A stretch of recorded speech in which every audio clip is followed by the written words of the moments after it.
আমার দেবর যিনি পরে আমার স্বামী হয়েছিলেন তার ভালোবাসার প্রকাশ ভিন্ন ধরনের ছিল।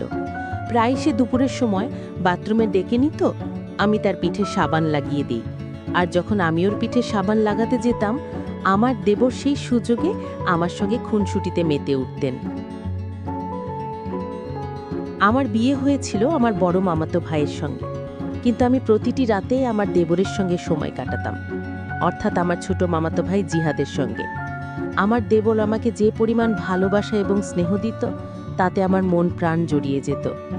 কিন্তু নিজের স্বামী থাকা সত্ত্বেও আমি কেন আমার দেবরের সঙ্গে আমার চাহিদাটা মেটাতাম, তা জানতে হলে ঘটনাটি আপনাদের পুরো মন দিয়ে শুনতে হবে। আমার নাম আয়েশা। আমার মামার ছিল 2 ছেলে। তারা সম্পর্কে আমার মামাতো ভাই। বড়জনের নাম নাইম এবং ছোটজনের নাম জিহাদ। আমার বিয়ে হয়েছিল বড় মামাতো ভাই নাইমের সঙ্গে। আমি তার থেকে বয়সে 3 বছরের ছোট ছিলাম। আসলে আমার মা এবং মামা ছোটবেলা থেকে আমার সঙ্গে তারা নাইমের বিয়ে ঠিক করে রেখেছিলেন। আমার কলেজে পড়াশোনা শেষ হওয়ার পরে মামাতো ভাইয়ের সঙ্গে আমার বিয়ে সম্পূর্ণ হয়। বিয়ের পর যখন আমি শ্বশুরবাড়ি এলাম, তখন আমি খুব আনন্দিত ছিলাম, কারণ আমি নিজেরই আত্মীয়র বাড়িতে সংসার করতে এসেছি। তাই আমার মনে কোনো প্রকার দুঃখ কষ্ট ছিল না। আমি বেশ অনুনিশ্চিত খুশি ছিলাম। কিন্তু যখন বাসর রাতে আমার স্বামী ঘরে যখন প্রবেশ করল, তখন তার আচরণ দেখে আমার পায়ের নিচে মাটি যেন সরে গেল। যে মানুষটার সঙ্গে যেন আমার ছোটবেলা থেকে বিয়ে ঠিক হয়েছিল, সেই মানুষটি বাসর রাতে আমাকে তার কাছ থেকে ঠেলে দিল। বাসর রাতে যখন আমি আমার স্বামীর ভালোবাসা পাওয়ার জন্য অধীর আগ্রহে অপেক্ষা করছিলাম, তখন সে আমার সঙ্গে কথা বলা তো দূরের কথা, বিছানা থেকে বালিশটা টেনে নিয়ে একটা চাদর পেতে মেঝের উপর শুয়ে পড়ল। আমি যখন আমার স্বামীকে জিজ্ঞাসা করলাম যে সে আমার সঙ্গে এমন অদ্ভুত আচরণ কেন করছে, আমি কি কোনো ভুল করেছি? আজ তো আমাদের মিলনের রাত, আর এই রাতের জন্য কত বছর ধরে যে আমি অপেক্ষা করে আছি। তখন অত্যন্ত রেগে গিয়ে সে আমার দিকে আঙুলটা তুলে বলল, তোমার কারণে আমার জীবনটা একেবারে শেষ হয়ে গেল। আমি তোমাকে নিয়ে কোনোদিনও কোনো স্বপ্ন দেখিইনি, তাই তুমি আমাকে বিরক্ত করার কোনো চেষ্টা করবে না, আর আমার কাছেও ঘেঁষবে না। তুমি চুপচাপ তুমি তোমার নিজের জায়গায় থাকো, আর আমার মাথা খারাপ করে ফেলো না। তোমার সঙ্গে আমার বিয়ে হওয়াটা জীবনের সবচেয়ে বড় ভুল। প্রথম রাতে স্বামীর মুখ থেকে এমন কঠোর কথা শুনে আমি প্রায় জ্ঞান হারানোর মতো অবস্থায় পৌঁছে গিয়েছিলাম। বাসর রাতে স্বামীর ভালোবাসা পাওয়ার তো অনেক দূরের কথা, তার কাছ থেকে পাওয়া অপমান আমার হৃদয়কে ভেঙে চুরমার করে দিয়েছিল। ছোটবেলা থেকে যখন সবার মুখে শুনতাম যে তখন থেকেই একটা নতুন স্বপ্ন চোখে বাসা বেঁধেছিল, আর আজ এই স্বপ্নটা পুরোপুরি ধূলিসাৎ হয়ে গেল। আমি যা ভেবেছিলাম, বাসর রাতে তার ঠিক উল্টোটা ঘটল। ভেবেছিলাম স্বামীর সঙ্গে অনেক মধুর সময় কাটাবো, কিন্তু সে তো আমার মুখ দেখতেও প্রস্তুত ছিল না। আমি দেখতে যথেষ্ট সুন্দরী হওয়া সত্ত্বেও আমার স্বামী বাসর রাতে আমাকে একবার ছুঁয়ে দেখেনি। আমি কিছুতেই বুঝতে পারছিলাম না আমার স্বামী কী কারণে আমাকে এতটা ঘৃণা করত যে আমার মুখ পর্যন্ত দেখতে চাইতো না। বিয়ের প্রথম রাতটা আমি জেগে কাটিয়ে দিলাম, আর মাথার মধ্যে কেবল একটাই প্রশ্ন ঘুরপাক খাচ্ছিল যে আমার স্বামী যদি আমাকে পছন্দ নাই করত, তাহলে সে আমাকে বিয়ে করলো কেন? সেটা এই বিয়েতে অসম্মতি জানাতে পারত। বিয়ের প্রথম রাতে আমি উপলব্ধি করেছিলাম যে আমার জীবনটা হয়তো এখানেই শেষ হয়ে যাবে। এই সমস্ত কথা ভাবতে ভাবতে সারা রাত আমি দুশ্চিন্তায় কাটিয়ে দিলাম। পরের দিন সকালে আমার যা কোনো রকম আওয়াজ না দিয়েই হঠাৎ করে আমাদের ঘরে ঢুকে পড়লেন। সেই মুহূর্তে আমি বিছানায় এক কোণে মন খারাপ করে বসেছিলাম। ঘরে ঢুকে আমার যা আমার স্বামীকে মেঝেতে শুয়ে থাকতে দেখে মুচকি হেসে আমার দিকে তাকিয়ে বললেন, কি ব্যাপার আমার সুন্দরী দেওরানী, নিজের রূপে জাদু দেখিয়েও আমার ভাসুরকে নিজের। আমি আমার জামানের আচরণ ও অদ্ভুত কথাবার্তা শুনে খুব একটা অবাক হইনি, কারণ আমি স্বামীর দুর্ব্যবহারে আগে থেকে ভীষণভাবে মর্মাহতা ছিলাম। এরপর আমার যা বললেন, তাড়াতাড়ি তৈরি হয়ে বাইরে এসো, এই কথা বলে তিনি ঘর থেকে বাইরে চলে গেলেন। সে কিন্তু আমার স্বামীর নিজের ভাইয়ের স্ত্রী নয়, সে আমার স্বামীর চাচাতো ভাইয়ের স্ত্রী। তিনি একবারও আমাকে জিজ্ঞেস করার প্রয়োজন বোধ করেননি যে বাসর রাতে আমরা দুজন কেন এভাবে আলাদা ছিলাম। এমনকি তার হাবভাব দেখে মনে হয়েছিল যেন তিনি আগে থেকেই যেন সবকিছু জানেন। শ্বশুর বাড়িতে এভাবে 3 দিন কেটে যাওয়ার পর সেদিন সকালে ঘুম থেকে উঠে জানতে পারলাম যে আমার সেই যা সকালে বাড়ি থেকে চলে গেছেন। শুধু তাই না, আমার স্বামীকেও কোথাও খুঁজে পাওয়া যাচ্ছিল না। তখন আমাদের আর কিছুই বোঝার বাকি রইল না যে আমার স্বামী ও তার ভাবির মধ্যে একটি অবৈধ সম্পর্ক ছিল এবং তারা দুজনেই একসঙ্গে বাড়ি ছেড়ে পালিয়েছেন। আমি কোনোদিন কল্পনাও করতে পারি না যে বিয়ের পর আমার জীবনে এমন কিছু দেখতে হবে। যার কাছে আমি ছোটবেলা থেকে ভালোবাসা পাওয়ার স্বপ্ন দেখতেছিলাম, সে আমাকে এভাবে ঠকাবে। অন্যদিকে আমার ছোট মামাতো ভাই অর্থাৎ আমার দেবর, ছোটবেলা থেকে আমাদের মধ্যে খুব ভালো সম্পর্ক।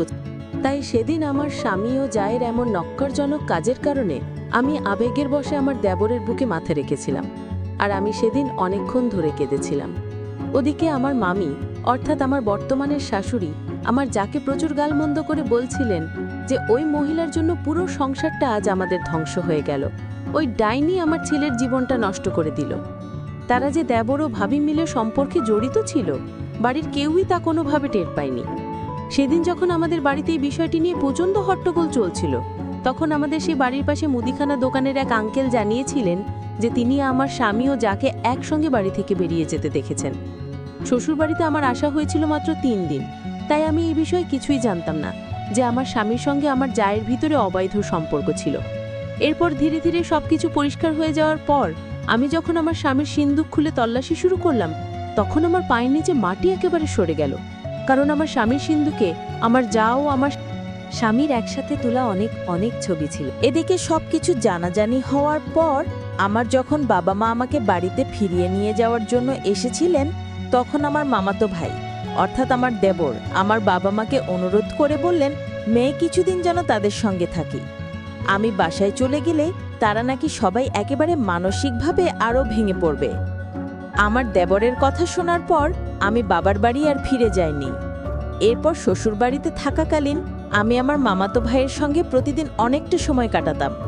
সে আমার বাসর ঘর আগে থেকেই তো আমার মামাতো ভাই ছিলেন এবং ছোটবেলা থেকে আমাদের মধ্যে কথাবার্তা ও হাসি ঠাট্টার সম্পর্ক ছিল।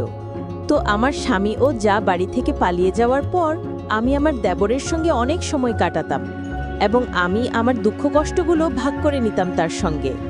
তো এদিকে আমরা দুজনে যখন একসঙ্গে সময় কাটাতাম, তখন আমার মামা মামি আমাদের কিছুই বলতো না, কারণ তারা ভালোভাবেই জানতো যে আমি কতটা কষ্ট পেয়েছিলাম।